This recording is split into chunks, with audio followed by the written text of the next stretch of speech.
is Talent Chinjika, and today I'm going to be taking you through item 131. So I'm going to be focusing on the mechanism of action of the drug, the pharmacology, the routes of administration, and how it is used in the radiology department. So iodine 131 is a radioisotope of iodine which was discovered by Glenn Seaborg in 1938, and it is an atomic mass of 131. So iodine 131 is a radioisotopic drug which is used in nuclear medicine to diagnose and treat cancers of the thyroid gland. So iodine 131 is produced commercially for medical and industrial uses through nuclear fission, and it is also a byproduct of nuclear fission processes in nuclear reactors and weapon testing. So iodine 131 decays by beta emission and associated gamma emission with a physical half-life of 8 days.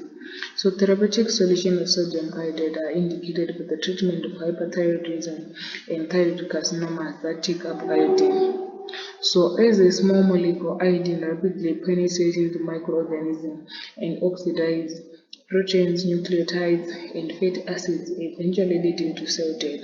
So the thyroid gland absorbs nearly all the iodine in the blood. So the mechanism of action. Iodine 131 works by emitting beta particles and gamma radiation, which can be detected by a gamma camera. So the beta particles destroy the thyroid cells, while the gamma radiation is used to create images of the thyroid gland.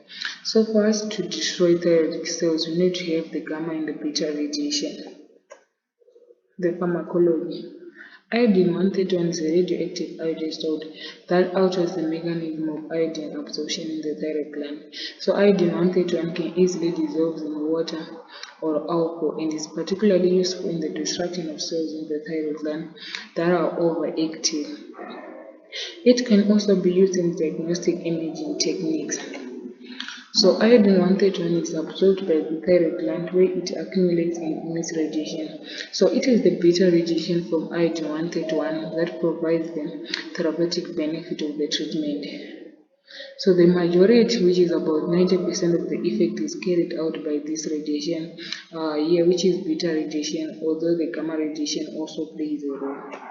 So the radiation destroys the thyroid cells, reducing the size of the gland and reducing the production of the hormone. So we are saying the radiation, which is beta and gamma radiation, when you want to treat thyroid cells, the radiation is going to destroy the cells by reducing the size and the production of the cells. So routes of administration. Radioiodine is swallowed in a single capsule or a liquid dose. It is quickly absorbed into the bloodstream in the GI tract. It is absorbed by the thyroid gland where it accumulates and emits radiation and starts to destroy gland cells. So as you can see from this diagram, you can notice the position of the thyroid gland and also why iodine 131 is used. So the thyroid is the only tissue in the body that intakes and holds onto iodine. That's why it is used. So iodine 131 is useful for the therapeutic and diagnostic purposes as it goes on through radioactive decay. So we have two types of radioactive decay that are important for the treatment of thyroid cells, which is beta and gamma decay. So the effects. Treatment with radioactive iodine therapeutic doses is well tolerated and is considered to be a safe and effective treatment of hyperthyroidism. So the most common adverse effect in hyperthyroidism due to the excessive destruction of thyroid cells that lead to underactivity of the gland. So moving on to the uses of iodine 131 in radiology. So iodine 131 is used in the diagnosis and the treatment of thyroid cancer and hyperthyroidism, and it is used to create images of the thyroid gland and to destroy thyroid cells. Iodine 131 can also be used to treat Graves' disease, a condition where the thyroid is overactive. So in summary,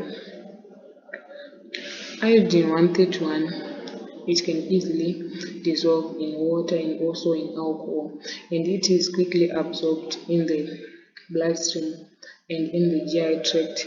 And iodine 131 is mostly used in the treatment of thyroid cancer. So guys, this marks the end of my presentation. Thank you.